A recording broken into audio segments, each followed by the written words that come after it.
Olá, primeiro ano A, B, C, D. Tudo bem com vocês? Eu espero que sim. Nossa aula de hoje vai ser sobre a civilização romana, né? Nas últimas aulas nós falamos sobre a civilização grega e hoje nós vamos ficar com a civilização romana. Vamos tratar sobre economia, política e sociedade, tá? A fase imperial fica para outro momento, mas por enquanto nós vamos ver aí um pouco sobre a formação do território e como estava caracterizada a sociedade e a economia no Império Romano. Como eu havia dito a vocês, o Império Romano é dividido por fases, né, como a monarquia, a república e o império, sendo que para hoje nós vamos falar um pouco sobre a sociedade e sobre a economia romana.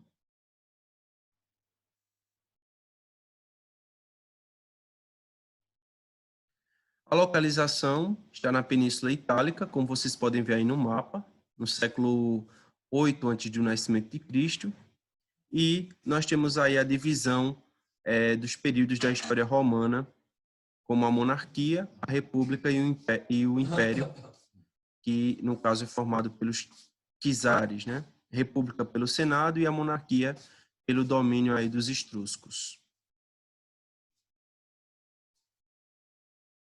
Existem várias versões, né, sobre a origem de Roma. E uma das versões mais cômicas é a mitológica em relação à formação do território romano por Rômulo e Remo, né, que foram alimentados por uma loba. Após a destruição de Troia, o troiano Enéas ele liderou um grupo de refugiados que se estabeleceram na Península Itálica. A história da formação de Roma também pode ser vista no poema Enéida, do autor aí, o Virgílio. Fundada por pastores que se estabeleceram na região centro-ocidental da Península Itálica, etruscos, italiotas e gregos. Roma teria sido fundada pelos irmãos gêmeos Rômulo e Remo. Segundo a lenda, os gêmeos foram atirados às margens do rio Tibre a mando do seu tio Amulho. Essa é a versão mitológica, tá? A de cima são as versões históricas, né? A do poema A Enéida, pelo autor Virgílio, que é a primeira que eu li para vocês agora, e a segunda é que Roma teria sido fundada por pastores que se estabeleceram ali na Península Itálica, no caso aí, formado por etruscos, italiotas e também gregos. Como estava caracterizada a sociedade, né? No período monárquico, a sociedade romana estava estruturada em função da posse de terra. Então, a terra ela era basicamente o modelo principal, a agricultura era o modelo principal que sustentava a sociedade. É basicamente característico de todas as sociedades de antiguidade, né? Foi assim com os egípcios, foram assim com os ocidentais, também foi assim com os orientais e é assim também com os ocidentais, tá? Organização social. Aí nós temos aí no topo da pirâmide, nós poderíamos até construir uma pirâmide social, né? A pirâmide social romana, né? No topo estariam os patrícios, que eram justamente os aristocratas. Para quem não sabe o que significa a palavra aristocrata, significa que eram os mais ricos, né? Os donos das terras e que pertenciam ali ao conjunto de famílias mais nobres, né? A nobreza. Abaixo dos patrícios estavam aí os clientes, tá? Que eram pessoas pobres, livres ou estrangeiras, dependentes dos patrícios que lhes davam terras em troca de serviços. Abaixo dos clientes estavam os plebeus, que eram a classe mais numerosa. Não tinham direitos políticos nem de cidadania, né? Basicamente, era também uma cidadania tal como os gregos eram, né? Totalmente restrita. Apenas os aristocratas, né? Eram considerados cidadãos. Eram pobres e não podiam se casar com os patrícios, tá? Só ao longo do tempo, depois de muita conquista, é que vai existir aí a junção entre plebeus e patrícios. E abaixo, os escravos, né? Que eram prisioneiros de guerra ou enjeitados quando criança, se tornavam escravos. Não podiam legalmente casar, nem fazer testamento e muito menos decidir sobre o rumo das sociedades.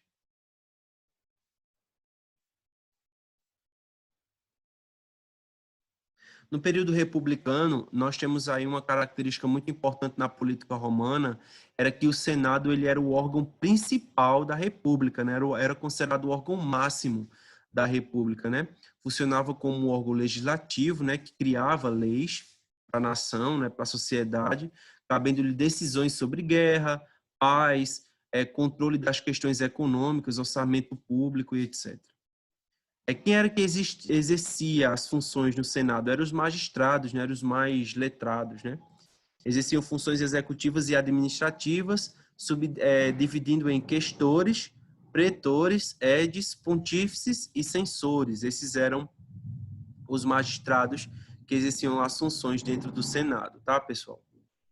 Quem eram eles? Aí é distribuído aqui para vocês terem mais conhecimento, né? Os questores coletavam impostos e administravam o tesouro público. Os pretores eram juízes de questões familiares e sociais, com o tempo exercem funções no exército. Os edes, né, que eram administradores dos centros urbanos, no caso cuidavam de limpezas, da limpeza, das festas, das organizações políticas, administrativas e tal.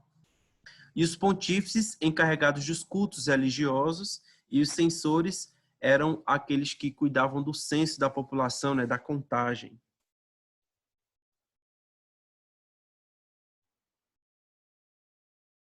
É interessante conhecer um pouco sobre os patrícios e os plebeus que acabaram se alinhando ao longo de muitos entraves na história romana. Distinção injusta entre as duas categorias sociais. Vocês viram que as sociedades eram bem distintas, né? Os patrícios eram justamente a classe rica, né?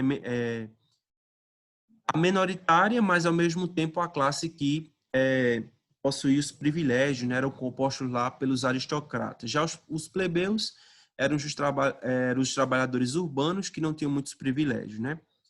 Os plebeus, além de excluídos da magistratura, eram proibidos do matrimônio com os patrícios. Dívidas contraídas pelos plebeus e desumanidade dos credores patrícios, que prendiam os pobres sem recursos para pagá-las com a escravidão. A retirada dos plebeus para o Monte Sagrado foi justamente com o propósito de fundar uma nova cidade, foi justamente isso que provocou aí uma certa união, digamos assim, ao longo do tempo entre as duas classes sociais. Cansados das promessas do Senado, os plebeus retiraram-se para o Monte Sagrado com o propósito de fundar uma nova cidade. Para voltar, os plebeus exigem e conseguem a nomeação de 2 representantes do Senado, né, dos tribunos. Cabe aí a vitória dos plebeus, que formam aí um tribuno da plebe, que podiam propor leis e vetar aquelas contrárias aos interesses da plebe. É importante mostrar a vocês que essa rixa que existia entre patrícios e plebeus foram conquistadas ao longo do tempo, não aconteceu de um dia para a noite, tá? A lei Canuleia, que permitia casamento entre patrícios e plebeus, o que antes era proibido, né? E a lei Licínia Sestia, que proibiu a escravidão por dívida e acesso à terra pública, né? Se você, antes dessas conquistas por parte dos plebeus, qualquer pessoa poderia se tornar um escravo se devesse aos patrícios, às instituições públicas, né? Entre 449 e 300 a.C. foram votadas leis que aboliram a escravidão e permitiu o exercício de funções em qualquer magistratura por parte dos plebeus. Aí nós temos aí o Senado, o Consulado e o Ditador, que formava aí a organização política de Roma. Conservou-se durante muito tempo na República. Era formado pelos chefes das principais famílias romanas. Sua influência aumentou de tal modo que no fim da República exercia praticamente todos os poderes. O consulado ficou encarregado do poder executivo e era exercido por 2 cônsules, né, eleitos pelos comícios centuriais pelo prazo de 1 ano. E o ditador, em caso de perigo para a pátria, era nomeado um ditador por 6 meses com poderes absolutos. O primeiro ditador romano foi Tito Laécio, em 498, antes do nascimento de Cristo. A organização econômica dos romanos era a agricultura e também o comércio, né, de excedentes. inicialmente na produção e comercialização de pães, legumes e raramente carne. Mais tarde tornou-se mais variada, né? Ovos, peixes, ostras e tal. E a comercialização de produtos pelo mar Mediterrâneo, tá? Se vocês observarem a localização, vocês vão ver que basicamente eles controlavam todo o mar Mediterrâneo e as navegações também fizeram parte e fazem parte até hoje da organização econômica da região. Religião politeísta, né? O que é isso, né? A crença em vários deuses, né? O que é característico, o que é interessante de estudar sobre essa religião, né? É que diferente das religiões monoteístas, a religião politeísta, ela se baseia justamente na crença de vários deuses e a civilização romana, ela possuía a crença em vários deuses, né? Que vocês podem aí pausar e ler os principais deuses da religião romana, né? Desde Zeus até Afrodite, tá bom? Pessoal, eu espero que vocês tenham gostado da aula. Nós ficamos com esse pequeno resumo aqui sobre a civilização romana e na próxima aula eu trago outro vídeo abordando sobre a fase imperial de Roma, tá certo? Um abraço para vocês e até a próxima.